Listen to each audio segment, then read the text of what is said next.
disappointed by the Andromeda Galaxy just being a smudge. When you see Saturn and its rings right there in front of you, and the moons of Saturn as well, that's something that just floored me the first time I saw it. It looked like somebody had taken a picture of Saturn from a textbook and just kind of pasted it on the end of the telescope. So some of these objects are actually very easy to see. They're very bright, so you don't need a dark sky to see them. Yeah, that's right. The moon and planets, in even a very modest-sized scope, can be a unforgettable experience.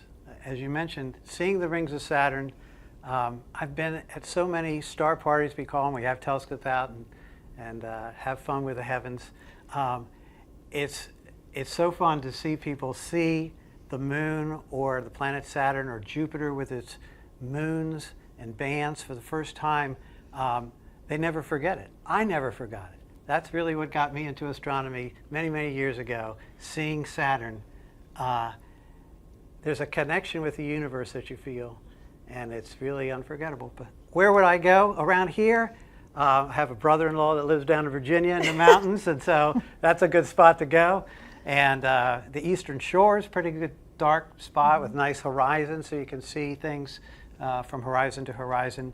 But if I were going to pay money and go someplace, it would probably be Chile or someplace like that, or Hawaii, to be on the top of a mountain where all the other great telescopes are, and observe from there. And one thing I have to say is take advantage of your local amateur astronomy societies, because pretty much wherever you are in the United States, there's a local club where if you don't know what sort of telescope you'd like, if you don't know how to use a telescope, if you don't know where the nearest dark sky areas are around you, your local astronomy club will know these things. That's right. And they are an incredible resource. And as a professional astronomer, I would go to these large observatories and people would type the coordinates into computers and I would make my observations. I often feel that the amateur astronomy community are the real astronomers. They're the people that really know the sky like the back of their hand.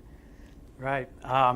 Amateur astronomy groups will also love to show you their telescopes. And so you can try before you buy if you go to a club. And that's also helpful.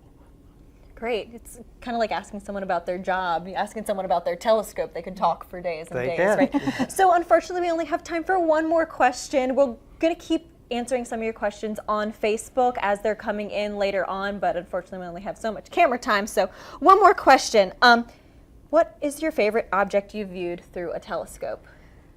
Oh, is that choosing between your children? Yeah. Oh, wow. Okay, so I guess, well, we just mentioned Saturn. So, I mean, I think that probably actually is my favorite. In the southern sky, there's something called the Carina Nebula. And the Carina Nebula is an area where you can see star birth and star death all happening at once. There are young clusters of stars, and then there's a star called Eta Carina, which is actually very close, we think, to blowing itself up in a supernova explosion. This part of the sky has these vast bands of dark dust and bright gas. And I have to say, those are some of the things that I've seen with my own eyes when I was living in the southern hemisphere that just blew me away. I mean, this is probably the closest thing I've seen with my naked eyes looking through a telescope that actually looked like a Hubble image. So Eta Carina would have to be one of my favorites. Yeah, and for me, it is like deciding between your children, I guess. I really love to look visually at M11, that wild duck cluster, because when you first look at it in the scope, you can imagine how Messier didn't see any stars in it. They're very, very close, and yet you zoom in, and it's almost like the fly-throughs that we saw. It turns into something else. And it's in the heart of the Milky Way, where it's surrounded by hundreds and hundreds of stars to begin with. And so it's just, I don't know how to describe it. It's just beautiful. I could look at it for a long time. If we don't know how to describe it, you need to try it yourself. That's right. So get out there and find the Messier catalog yourself and enjoy the absolutely beautiful images that the Hubble Space Telescope has made of these objects.